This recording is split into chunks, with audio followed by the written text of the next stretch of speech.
Voting कल होनी है और यही रात अंतिम और यही रात भारी। यानी कि कुल मिलाकर पार्टियों की बात की जाए तो ये 7वां चरण है और ऐसे में इस चरण के बाद में ही 4 तारीख को परिणाम सामने आएंगे। कुल मिलाकर समीकरण की बात की जाए तो इस दौरान जहां पर बीजेपी यहाँ पर पीओके की बात कर रही है, बीजेपी कह रही है कि हम पीओके लेकर रहेंगे, तो वहीं दूसरी तरफ इस दौरान फारूक अब्दुल्ला का बयान सामने। उन्होंने कहा कि अगर इंडिया अलायंस की जीत होती है तो पाकिस्तान से बात की जाएगी और पाकिस्तान के रास्ते खोल दिए जाएंगे। यानी कि जहां पर महंगाई बेरोजगारी के इस दौरान बातों को लेकर, इन तमाम बातों को लेकर जहां एक तरफ इंडिया अलायंस सामने आया तो वहीं अब ये लड़ाई धीरे धीरे राष्ट्र के मुद्दे के साथ में अंतर्राष्ट्रीय मुद्दों तक होती हुई नजर आ रही है। ऐसे में प्रधानमंत्री नरेंद्र मोदी का साधना में जाना भी इस दौरान विपक्ष को काफी चिंता में डाल रहा है और उसको लेकर भी सियासत गरमाई हुई है। कुल मिलाकर बात की जाए तो इस दौरान जो सियासी समीकरण है, यानी कि जो बेसिक समीकरणों की बात करें, यानी कि स्थानीय समीकरणों की बात करें, उनसे अभी लड़ाई बढ़ते हुए अंतर्राष्ट्रीय स्तर पर जा रही है। और इसी पर चर्चा के लिए वाराणसी से मेरी सहयोगी श्रावणी पटनायक जुड़ेंगी और साथ ही गाजीपुर में मौजूद है मनीष मिश्रा मेरे सहयोगी, वो भी इस पर चर्चा करेंगे क्योंकि दोनों के साथ में पैनल मौजूद है। और यहाँ पर क्योंकि मेरी मौजूदगी गोरखपुर में है तो गोरखपुर में भी यहाँ पर कुछ मेहमान मेरे साथ में जुड़े, उनका परिचय मैं आपसे करा देती हूँ। मनोज यादव प्रदेश सचिव उत्तर प्रदेश कांग्रेस के यानी कि इंडिया गठबंधन के मेरे साथ में है और जितेंद्र ओझा प्रदेश सह संयोजक बीजेपी के मेरे साथ में मौजूद है। और तमाम सवाल यानी कि जो सवाल उठ रहे हैं उसको लेकर इनसे चर्चा करेंगे। और बात करें जितेंद्र ओझा जी, आपसे शुरुआत करती हूँ चर्चा की। क्या लगता है, क्योंकि बीजेपी जिस तरीके से पीओके की बात कर रही है, दूसरी तरफ फारूक अब्दुल्ला का बयान आया कि अगर इंडिया अलायंस की सरकार बनती है तो हम पाकिस्तान से बात करेंगे और रास्ते खोलेंगे, क्या कुछ लगता है? देखिए, पीओके तो हमारा था, ये कांग्रेस की देन है कि पीओके हाथ से चला गया, लेकिन इस बार पीओके हाथ में आएगा। और फारूक अब्दुल्ला क्या बात करेंगे, ये वही कांग्रेस है जिसने गृह मंत्री रूबिया के अपहरण पे इन्होंने अपने बेटी का अपहरण करा के और आतंकवादियों को छोड़ा था। ऐसे इंडिया गठबंधन से आप क्या उम्मीद कर सकते हैं, देश की जनता क्या उम्मीद कर सकती है? ठीक है, मनोज जी भी हमारे साथ में मौजूद हैं। और मनोज जी, अगर बात की जाए, क्योंकि जिस तरीके से बीजेपी पीओके की बात कर रही है, प्रधानमंत्री नरेंद्र मोदी साधना में चले गए तो वो भी मुद्दा बन चुका है कि अब साधना में जा चुके हैं। दूसरी तरफ आपकी तरफ से अगर फारूक अब्दुल्ला की बात करूं, कह रहे हैं कि अगर इंडिया अलायंस की सरकार आती है, बनती है, तो हम पाकिस्तान के रास्ते खोलने को लेकर चर्चा करेंगे। देखिए, फारूक अब्दुल्ला जी का व्यक्तिगत बयान है और जब भारतीय जनता पार्टी के अटल जी प्रधानमंत्री थे तो लाहौर से भारत में बस चलवाए थे, मैत्री संबंध स्थापित करना चाहते थे। या तो ये लोग अटल जी को नहीं मानते हैं। अटल जी क्या चाहते थे, मैत्री संबंध बढ़ाना चाहते थे पाकिस्तान से भारत का ना। और देखिए, इस समय भारत पाकिस्तान, हिंदू मुसलमान, अब मंदिर मस्जिद, कोई मुद्दा ही नहीं रह गया। इस समय देश का प्रमुख मुद्दा है महंगाई और बेरोजगारी। ये चुनाव महंगाई और बेरोजगारी पर और ये चुनाव महंगाई और बेरोजगारी पर और संविधान हटाने और संविधान बचाने का चुनाव है, लोकतंत्र बचाने का चुनाव। जब हमारे देश में लोकतंत्र रहेगा, संविधान रहेगा, बचेगा, तभी बाकी चीजें पे हम लड़ लेंगे। ये चुनाव पाकिस्तान, भारत, हिंदू मुसलमान, इस जनता नकार चुकी है। उस मुद्दे को आप लोग भी नकारिए। ये मुद्दा जनता नकार चुकी है। जनता की मुख्य मुद्दे इस समय महंगाई और बेरोजगारी है। ये जनता महंगाई और बेरोजगारी पे वोट करेगी। कोई चिल्लाता रहे हिंदू मुसलमान, भारत पाकिस्तान, कोई फर्क नहीं जनता के। लेकिन Manoj ji, M factor Samajwadi party का है, पीडीए समाजवादी पार्टी का, आप कह रहे हैं कि जातीय समीकरण की बात नहीं करता है इंडिया गठबंधन? देखिए, कौन नहीं करता है, कौन नहीं करता जाति समीकरण की बात? भारतीय जनता पार्टी नहीं करती है। अगर देखिए, इस देश का बहुसंख्यक जहां वोट करता है उसकी सरकार बनती है। ठीक है, 10 साल बहुसंख्यक झांसे में आ गया था, लेकिन अब बहुसंख्यक जान गया है कि जिस संविधान से हमें अधिकार और हक मिला है उसी संविधान को समाप्त करने की बात भारतीय जनता पार्टी कर रही है। हम संविधान को बचाएंगे। ठीक है, क्या कहेंगे आप? क्योंकि लगातार अगर बात की जाए, कह रहे हैं कि जातीय समीकरण की बात आप करते हैं, जाति का मुद्दा आप उठाते हैं। यहाँ पर इंडिया गठबंधन को तमाम दूसरे मुद्दे, बेरोजगारी, महंगाई मुद्दों को उठा रही है। ये किस तरीके की राजनीति? देखिए, जातीय समीकरण पे भारतीय जनता पार्टी कभी नहीं वोट कराती है। काम और अनुशासन के आधार पर वोट पड़ता है। आप देखिए, मैं लगभग 5 प्रांतों का दौरा करके आया। अभी पटना से भी मेरा डिबेट हुआ है। हर जगह रोड का काम चल रहा है, इंफ्रास्ट्रक्चर का काम चल रहा है, नाली का काम चल रहा है, सड़क का काम चल रहा है, शौचालय जितने इस सरकार में बांटे गए शायद किसी भी सरकार में नहीं हुआ था।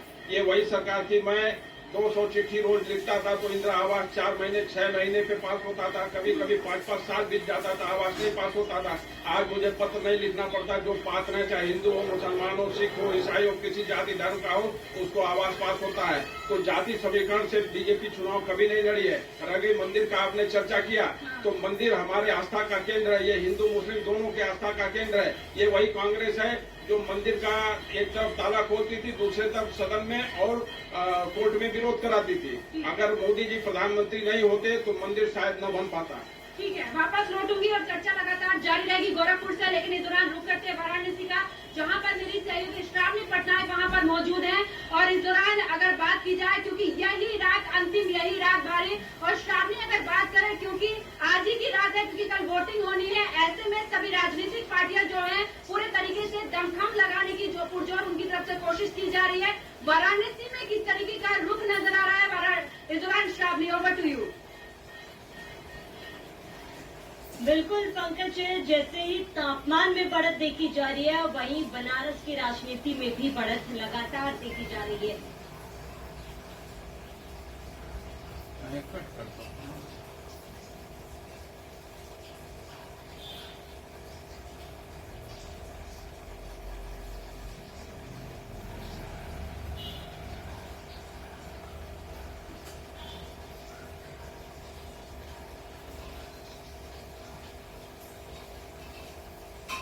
जुड़े हुए हैं और जानने की पूरी कोशिश करेंगे, क्योंकि प्रधानमंत्री नरेंद्र मोदी का साधना में जाना इस दौरान विपक्ष को काफी खल रहा है। और जिस सनातन के मुद्दे को लेकर इस दौरान सत्ता पक्ष से पूरे तरीके से जनता के बीच में गया, और उसी सनातन के मुद्दे के विपरीत अगर मैं बात करूं तो विपक्ष ने तमाम मुद्दे उठाए, इसी को लेकर यहाँ पर चर्चा जारी। और ऐसे में अगर बात करें तो समाजवादी पार्टी के सचिव यानी प्रदेश सचिव कपिल यादव भी हमारे साथ मौजूद हैं। कपिल जी, अगर बात करें, आखिरकार प्रधानमंत्री नरेंद्र मोदी साधना में लगे हुए हैं, आखिरकार दिक्कत क्या हो रही है उनके साधना में जाने से? दिक्कत विपक्ष को नहीं है, दिक्कत उनको है। जब से चुनाव शुरू हुआ तब से विपक्ष की पार्टियां, इंडिया गठबंधन के जितने घटक थे, सब जनता से जुड़े हुए मुद्दे को लेकर के जनता के बीच में आए। बेरोजगारी, महंगाई, पेपर लीक, अग्निवीर जैसी तमाम जो जनता जो समस्या थी उनको लेकर के आए। और विपक्ष ने पूरी कोशिश किया है, पूरी तरह से पहले चरण से लेकर के 7वें चरण तक जनता के मुद्दे को कनेक्ट किया है। मोदी जी और उनकी पूरी टीम जनता के मुद्दे पे एक बात कह नहीं पाई। कभी इन्होंने मंच से अग्निवीर का नाम नहीं लिया, कभी महंगाई की मां नहीं बोल पाए, कभी जो है कि बेरोजगारी के नाम पे बोल नहीं पाए, कभी भुखमरी के नाम पे बोल नहीं पाए। केवल पूरे कैंपेनिंग में मंदिर मस्जिद ये कहते हैं इंडिया गठबंधन के लोग आएंगे तो इस मंदिर में ताला लगा देंगे। मैं पूछना चाहता प्रधानमंत्री, इसका बयान उसके ऊपर FIR करिए, या तो आप देश से माफी मांगिए। जब मोदी जी को लगा कि हम जनता के मुद्दे को कनेक्ट नहीं कर पाए, इस नाते वो जनता को भ्रमित करने के लिए साधना की तरफ चले गए और ध्यान लगा लिए।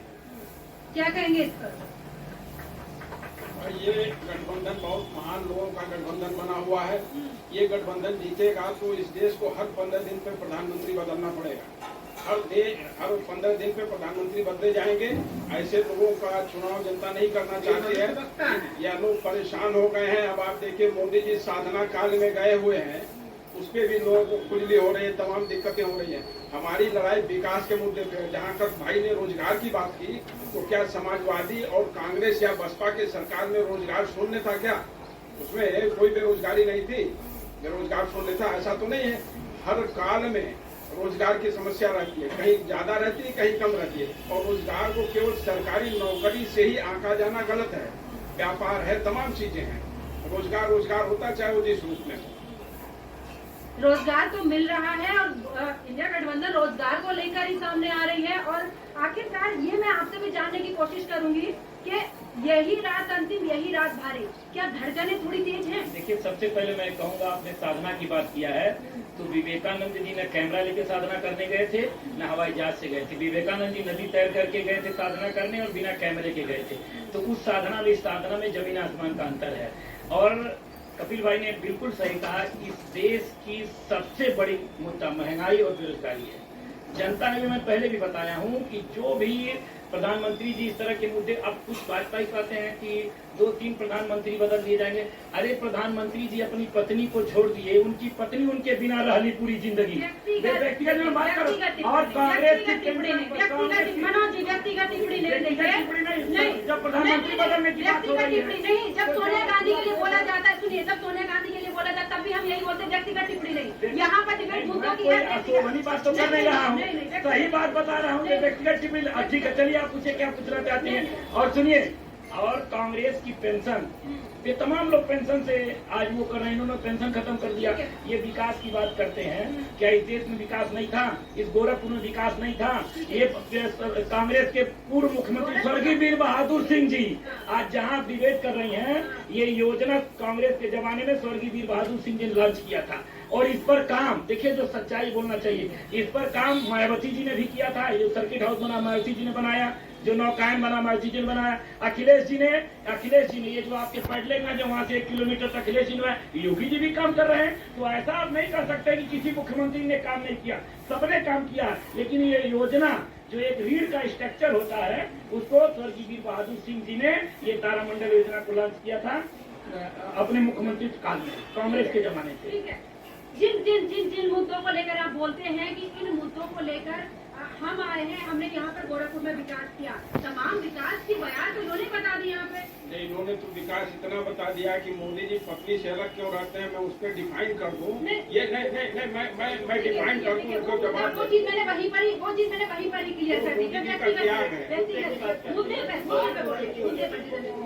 मुद्दे तो विकास जनता देख रही है। मैंने बहुत पहले ही बताया है कि हर क्षेत्र में विकास हो रहा है। इतना विकास हो रहा है कि अब लोगों को धरना प्रदर्शन देने की नौबत ही नहीं आ रही है। सारा काम राइट टाइम हो रहा है, टाइम टू टाइम हो रहा है। इसलिए विपक्ष परेशान है कि अब हम मुद्दा विहीन हो गए। अगर टाइम टू टाइम काम होता तो इनके कार्यकाल में 10 भर्तियां हुई नौजवानों की, और नौजवान बेरोजगार है। हर बार पेपर टाइम पे टाइम लीक हो जाता है। इसमें उपलब्धि मामला तो देखिए, पेपर लीक होता है, टाइम टू टाइम होता है, टाइम टू टाइम दे नहीं पाएंगे। ये पेपर लीक में माफियाओं को जन्म किसने दिया? अखिलेश सरकार ने जन्म दिया। जितने माफिया थे, अखिलेश और मायावती सरकार में माफियाओं का पदार्पण हुआ, और इस सरकार में माफियाओं का सफाया हो रहा है। तो लोगों को दिक्कत हो रही, गुंडागर्दी बंद हो रहा है। जब अपने मुकदमे खुद हटा लेंगे तो हम माफिया नहीं रह जाएंगे। मेरी भी सरकार बनती तो हम भी अपने मुकदमे हटा लेते। ये तो बहुत बढ़िया चरित्र है। आप जब सरकार मुकदमा लिखी जाती थाने पर, हमारे ऊपर FIR हुआ तो हम तो अपराधी घोषित हो गए, और आप सत्ता में चले गए, अपने FIR वापस ले लिए, आप दूध के धुले हो गए। माफिया आप हमको बताते हैं। ये वही प्रदेश है जहां फूलन देवी के मुकदमे मुलायम सिंह ने वापस कर दिए। अब आप बतावें, एक डकैत के सारे मुकदमे खत्म हो गए। उस बच्ची का अत्याचार नहीं दिखा भारतीय जनता पार्टी को। उस महिला के ऊपर जो अत्याचार हुआ वो इनको नहीं दिख रहा है, उसका मुकदमा वापस। अरे उस महिला के ऊपर अत्याचार हुआ था और उसको माननीय मुलायम सिंह यादव जी ने जेल से छुड़ा करके, मैं स्वीकार करता हूँ, मुलायम सिंह ने जेल से छुड़ा करके उस महिला को सदन तक पहुंचाया, और उस महिला ने पूरे देश की समस्त महिलाओं को एक संदेश दिया। और महिला मातृ शक्ति और बहन शक्ति और मातृ शक्ति की बात करने वाली भारतीय जनता पार्टी आपके सामने उजागर हो रही है। देखिए, मुख्य मुद्दा इस चुनाव का, संविधान हटाने वाले एक तरफ खड़े हैं, संविधान बचाने वाले एक तरफ खड़े हैं। ये चाहते हैं कि हर ऑफिस से महात्मा गांधी और भीमराव अम्बेडकर की फोटो उतर जाए और वहाँ पे मोदी और गोडसे की फोटो लगे। ये भारतीय जनता पार्टी चाहती है। अम्बेडकर और गांधी को समाप्त करने की बात करती है, संविधान को समाप्त करने की बात करती है। और इस देश में संविधान को कोई छू भी दिया तो इस देश की बहुसंख्यक जनसंख्या सड़क पर होगी। संविधान को कोई छू नहीं सकता है। संविधान का मुद्दा बढ़ेगा। मैं संविधान के मुद्दे पे डिफाइन करना चाहता हूँ। 12 सूत्री हमारी मांग चल रही है। आप लोगों ने देखा होगा, भी पटना डिबेट में भी था। संविधान 125 बार बदला गया। जवाहरलाल ने भी बदला, इंदिरा गांधी ने भी बदला, राजीव गांधी ने भी बदला, तब किसी ने आवाज नहीं उठाई। वो संविधान बदला था मुस्लिम तुष्टीकरण को बढ़ावा देने के लिए। धारा 25 उठा के पढ़िए। धारा 25 में इंदिरा गांधी ने संशोधन कराया ताकि आप धर्म परिवर्तन कर लें और FIR तक दर्ज न हो सके। ये सारी संविधान को अब फिर सही धारे में ले आने के लिए एक बार संविधान परिवर्तन जरूरी है, नहीं तो ये देश बिक जाएगा। ठीक है, परिवर्तन अलग चीज है, संशोधन अलग चीज है। अगर कांग्रेस के टाइम में हुआ तो संशोधन हुआ है, और ये लोग संविधान बदलने की बात करते हैं। इनके नेता, इनके प्रत्याशी लल्लू सिंह कहते हैं 400 चाहिए, मेरे इनके प्रत्याशी वो भी कहते 400 चाहिए। तो बदलने में और परिवर्तन करने में अंतर होता है, इस बात को पहले समझने की जरूरत है। ठीक है, मैं वापस लौटती हूँ। और संविधान को लेकर जिस तरीके से कहा जा रहा है कि जो सत्ता पक्ष है वो संविधान को बदलने पर उतारू है और उसी को बचाने के लिए इंडिया गठबंधन जी तोड़ मेहनत कर रहा है। और आप देखना होगा कि आखिरकार जनता का रुख क्या इस दौरान रहता है। वापस लौटूंगी, लेकिन सीधा रुख करती हूँ वाराणसी का और वहाँ पर जानने की कोशिश करिए, क्योंकि मेरी सहयोगी श्रावणी पटनायक वहाँ पर मौजूद है। जानते हैं कि आखिरकार संविधान को लेकर वहाँ पर किस तरीके की लड़ाई है, क्योंकि प्रधानमंत्री नरेंद्र मोदी का संसदीय क्षेत्र और ऐसे में वहाँ पर किस तरीके की चुनौती है। Shravani, over to you.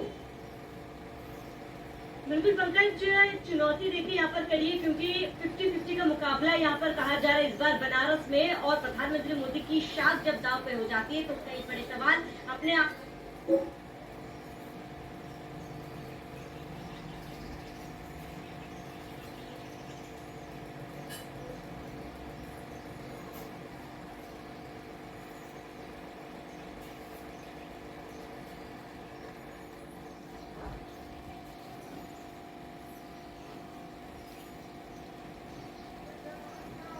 मैं जरूर ले लेती हूँ। क्या कहना है आपका, क्योंकि जिस तरीके से जातीय समीकरण, आरक्षण, तमाम मुद्दे उठ रहे हैं। अभी बात हो रही थी, जल्दी जो भरा नहीं है भावों से जिसमें बहती रसधार नहीं, जो भरा नहीं है भावों से जिसमें बहती रसधार नहीं, वो हृदय नहीं, वो पत्थर है जिसमें स्वदेश का प्यार नहीं, जिसमें स्वदेश का प्यार नहीं।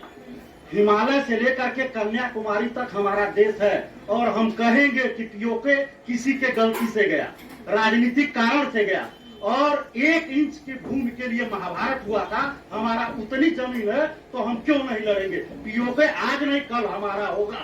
रही बात शिक्षा की, हर नागरिक को शिक्षा, गरीबी और विकास, यह सरकार का मुद्दा है। सबका साथ, सबका विकास, सबका विश्वास। इसलिए हमारा लक्ष्य है कि हम 400 पार करेंगे। आज की रात है, 400 पार है। ठीक है। जानते हैं पीछे पब्लिक वही है जो कल वोट करेगी, क्योंकि अंतिम चरण है। और इधर बैठ जाइए। क्या लगता है आप लोगों को, थोड़ा सा आगे आ जाइए जरा। क्या लगता है, क्योंकि कल वोटिंग है, ऐसे में तमाम मुद्दे आप सुन ही रहे हैं, जाति का मुद्दा हुआ, तमाम मुद्दे, क्या लगता है इस बार? क्या लगता है, सारी जनता ये चाह रही है कि विकास देख रही है, विकास बढ़िया हुआ है, और राम मंदिर तो हमारे पूरे सनातनियों के लिए एक इतिहास हुआ। आपका क्या कहना है? मेरा ये कहना है कि मैंने अभी पेपर दिया था पुलिस भर्ती का, पेपर लीक हो गया, फारूक का पेपर लीक हो गया। मैम, यही युवा नौजवान हम ही लोग हैं। प्रधानमंत्री जी, गांधी जी को जानते ही नहीं है, हम लोग बिल्कुल नहीं जानते थे। जान रहे हैं जब से वीडियो कोबराई की पिक्चर आई है तब से हम लोग मोदी जी को जानते हैं। जी, हम लोगों का सबसे बड़ा मुद्दा है बेरोजगारी। बेरोजगारी इस तरह फैल गया है भाजपा के शासन में, जिससे सारा युवा परेशान है। आप देख लीजिए, लगातार 11 पेपर लीक हुआ है इसी के शासन में। पेपर लीक का मामला जो है सबसे ज्यादा अहम मुद्दा है। उसके बाद से जितने भी मुद्दे हैं, महंगाई है, बेरोजगारी है, देख लीजिए हर जगह इतना ज्यादा, मतलब ये लोग महंगाई बढ़ा दी है। रोड टैक्स पे आप देख लीजिए, हर जगह GST को देख लीजिए, हर जगह आप देख लीजिए, दूध पे, पनीर पे, दही पे, जो आपको पोषित तत्व है तो शरीर को चाहिए, उस पे भी इन्होंने एक चंदा ले लेके देश के ऊपर महंगाई का बोझ डालते जा रहे हैं। बिफ कंपनी कहते हैं गाय हमारी माता है, और गाय माता के नाम पर चंदा ले लिए, और देश को कह रहे हैं गाय हमारी माता है। जितनी महंगाई देश में अब की बार है 14 के बाद से आज तक, उतनी महंगाई कभी नहीं। ठीक है, जवाब ले लेते हैं। जितेंद्र जी, अगर बात की जाए, ये जो थोड़ी सी खामोशी मैं देख रही हूँ आपके चेहरे पर, ये खामोशी अगर बात करूँ, क्या जीत के लिए खुशी जो बची हुई है स्माइल बचा रखी है, या फिर जिस तरीके से विपक्ष कह रहा है कि थोड़ा बीजेपी में जो डर है वो डर सामने आ रहा है? नहीं, कोई डर नहीं है। 400 पार तो है ही है, और संख्या भी हम लोगों को आंकड़ा लग रहा है 425-30 के लगभग हम जाएंगे, क्योंकि 1 महीने से लगातार मैंने 4-5 प्रांतों में देखा है। ठीक है, ये सोशल मीडिया और मोबाइल पे जो गलत फेक न्यूज चलाया जा रहा है कि बीजेपी का विरोध हो रहा है, ये विपक्ष वाले अपने ही कार्यकर्ता खड़ा करके पीछे देखिए आपने पेपर लीक जैसे तमाम मुद्दे। देखिए, पेपर लीक तो मैंने पहले बताया कि माफिया पैदा तो दूसरे ही सरकार में हुआ था। शिक्षा माफिया तो हमने खत्म कर दी, योगी सरकार ने बोला माफिया खत्म हो गए। अभी कुछ और माफिया बचे हुए हैं जिनको चुन चुन के खत्म किया जाना बाकी है। माफिया कहाँ है फिर वो? है जरूर माफिया है अभी। कहाँ है वही मैं माफिया पूछ रही दबे हूँ। हुए हैं, कुछ अंडरग्राउंड है, कुछ फरार है, प्रदेश छोड़ दिए हैं। जी जी जी, माफिया अंडरग्राउंड है। नहीं, माफिया तो सत्ता पे है, फिर दिखेगा नहीं। दंगा की सत्ता में दंगा दिखेगा नहीं।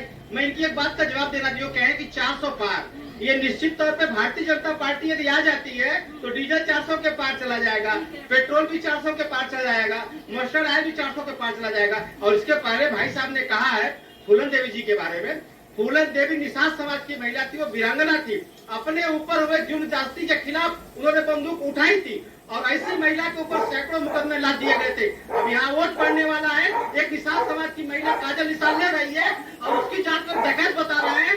आने वाले कल में निषाद नहीं सकते ही नहीं है। अगर संजय निषाद ठेकेदार नहीं है, इन्होंने साबित कर दिया है कि निषाद समाज लोग डकैत होते हैं और उसी समाज से काजल निषाद जी लड़ेंगे। निषाद समाज कल एक वोट दे करके अपनी इनके डकैत करने का बदला जरूर लेगा।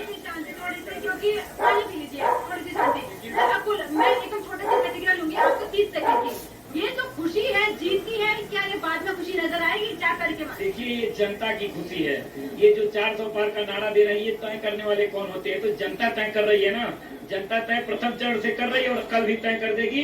ये पूरी तरीके से देश में इंडिया गठबंधन की सरकार बनने जा रही है।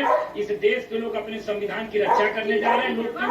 वापस लौटूंगी तो देखिए, वाराणसी का रुख कर लेते हैं क्योंकि मेरी सहयोगी श्रावणी वहाँ पर मौजूद है। श्रावणी, यहाँ पर पेपर लीक से लेकर तमाम मुद्दे उठाए जा रहे हैं क्योंकि कल वोटिंग है। जनता से भी पूछा कि आखिरकार कौन से मुद्दों को लेकर वोट करने के लिए जाएगा, तो यहाँ पर पेपर लीक का मुद्दा गरमाया हुआ है। श्रावणी, बनारस की अगर खास करके बात करें तो वहाँ पर वाराणसी में किस तरीके का नजारा युवाओं में देखने को मिल रहा, कौन से ऐसे मुद्दे हैं जो युवाओं में सबसे ज्यादा गरमाए हुए हैं? Over to you Shravani. बिल्कुल पंकज, जिस तरीके से वहाँ के मुद्दों की आप जिक्र कर रहे थे, उस तरफ अगर बनारस की बात की जाए तो बनारस में कहीं ना कहीं रोजगार एक बहुत बड़ा मुद्दा है, बुनकरों का बहुत बड़ा मुद्दा है और तमाम ऐसे स्थानीय मुद्दे हैं। कहीं ना कहीं इस बार चुनाव में राष्ट्रीय मुद्दा जो है स्थानीय मुद्दों पर भारी पड़ता हुआ नजर आ रहा है। हमारे बीच संदीप मिश्रा जी है, सपा प्रवक्ता है, सपा का पक्ष रखेंगे। संदीप जी, बनारस के मुद्दों की बात की जाए, कई ऐसे मुद्दे हैं जिसका जिक्र इस बार ना विपक्ष कर रहा है ना सत्ता पक्ष कर रहा है। जो स्थानीय मुद्दे